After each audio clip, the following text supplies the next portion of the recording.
Good day everyone! So sa video naman na ito, pag-uusapan natin yung Newton's interpolation supplementary problem. So without further ado, simulan na natin. Yung Newton interpolation is exactly the same kung ano yung goal ng Lagrange interpolation. So ang goal nga nila is to create a polynomial or general equation based dun sa mga data na ibibigay natin. Ito yung general equation ng Newton's interpolation. So yung pagkuha natin ng mga coefficients, yun yung gagamitin natin ng tinatawag na divide difference. Yun yung binabanggit sa sentence na ito. So yung divide difference, ito naman yung magiging hakbang. At yung specific na formula niyan ay tulad naman ito. Generally speaking. So para mas maging madali yung pag-observe, ituturo ko na lang habang sinosolve yung pattern. Kasi mas madaling gamitin yung pattern kumpara sa i-memorize mo yung mga formula na yan.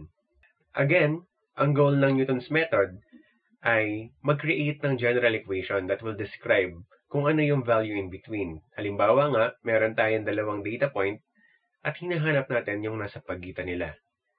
So, yun yung goal ng Newton's method. So, possible na ito rin yung isa sa ginagamit ni Excel. Kaya kahit 5 lang yung point na ibinigay ko dito, nagbigay na agad siya ng curve kung ano yung nakikita nyo ngayon dito. So, meron lang akong 5 points pero si Excel nag-provide na siya ng curve. So, possible na yung coding ni Excel, nag-create siya ng general equation. It's either using Lagrange interpolation or Newton's interpolation. Para magkaroon ngayon tayo kung ano yung nakikita niyong curvature. So, simulan na natin ngayon yung solution. Find the value of the function when x equals 2 using fourth order of Newton's interpolation. So, ito ngayon yung ating dataset. Ang una natin gagawin ay i-rewrite yung mga data at mag-create tayo ng table. Ayan, to save time, hindi ko na lang sinama sa recording kung paano ko ginawa yung table. So una, itong equation na to, ito yung general equation ng Newton interpolation. So ang goal natin is malaman kung ano yung mga coefficients na ito hanggang a sub n. So para magawa natin yon, nire-write ko yung data, ito yung x, ito naman yung y. So, same lang yan kung ano yung nandito sa dataset. Ngayon, sa Newton's interpolation, kung ilan yung order na hinihingi, which is dun sa tanong, nanghihingi siya ng fourth order sa atin. So, yun ang sabi niya, fourth order of Newton's interpolation. Ngayon, dahil fourth order yon, kailangan mong magdagdag ng 4 na column. So, sino-sino yung 4 na column? 1, 2, 3, and 4. Yan yung mga tinatawag natin na divide difference.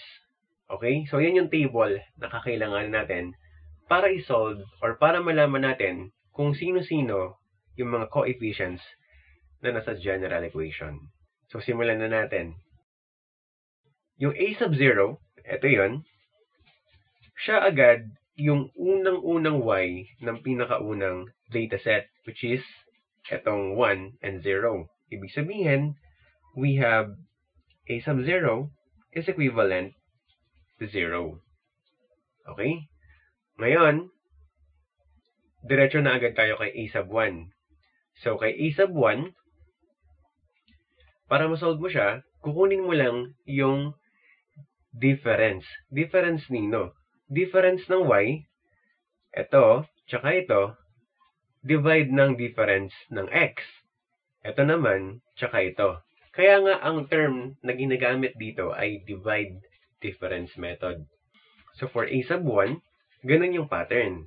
So we have a sub 1 is equivalent to 1.38629 minus 0 all over 4 minus 1. And that is equals to 0.46210.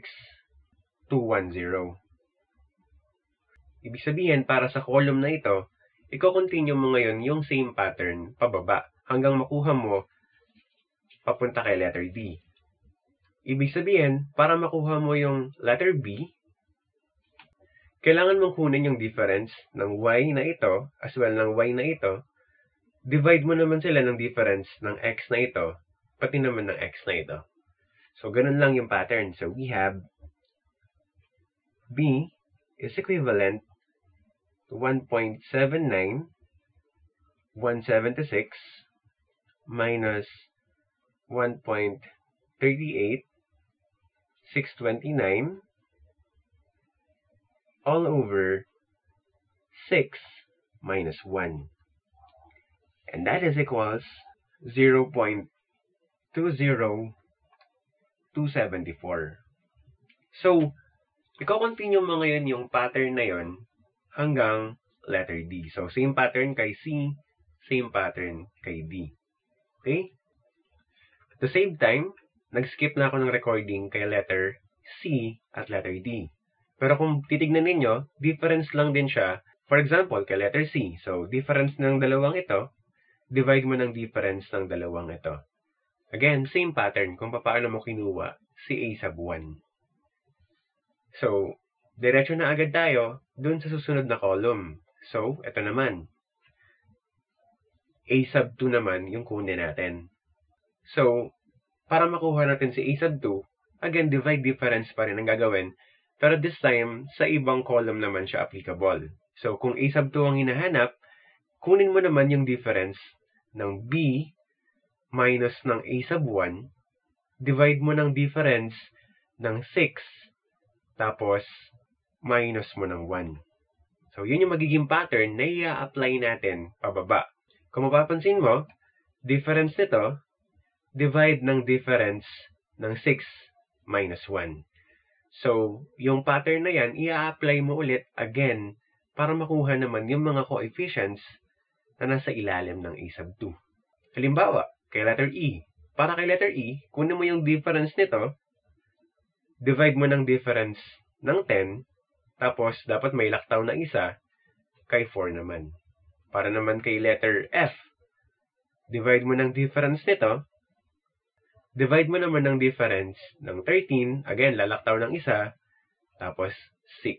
So, hopefully, malinaw sa inyo yung pattern. 0.20274 minus 0.46210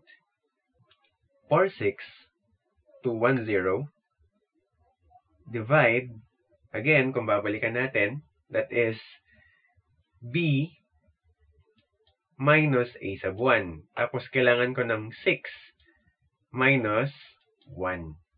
So, we have 6 minus 1.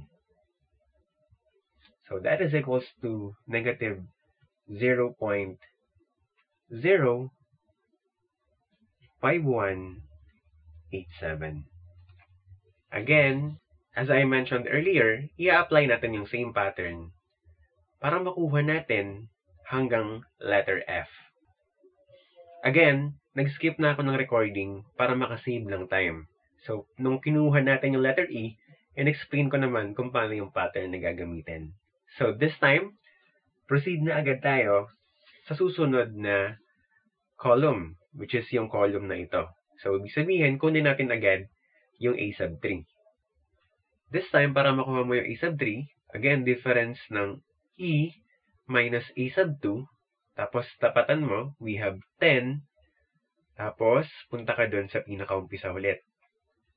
Yan yung pattern na i-repeat natin para makuha yung letter G. Ibig sabihin, kapag kukunin natin yung letter G, difference ng F minus ng E, divide natin ng 13, tapos lalaktawan mo ng dalawa, tulad ng ginawa doon sa A sub 3, minus 4. So, yun yung pattern na i-apply natin. So, we have negative 0.0125, 0, minus negative 0.05187 all over 10 minus 1. And that is equals to 0.00437. Again, applying the same pattern kung ano yung explain ko kanina para makuha sa letter G. So we have, same as before, nag-skip na lang ulit ako ng recording para dun sa letter G since tinuro ko naman na kung ano yung pattern. So with that, punta na agad tayo sa ating last column. So kay last column, A sub 4 na lang din naman ang hahanapin. So paano mo makukuha yung A sub 4 na yun? Simple lang ulit. So ang pattern ay ito. Difference nila.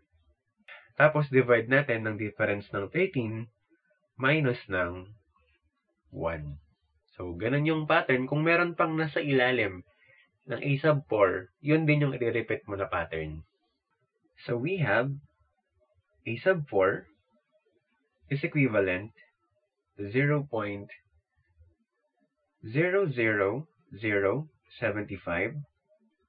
minus 0.00437 all over 13 minus 1. And that is equals to negative 0.00030.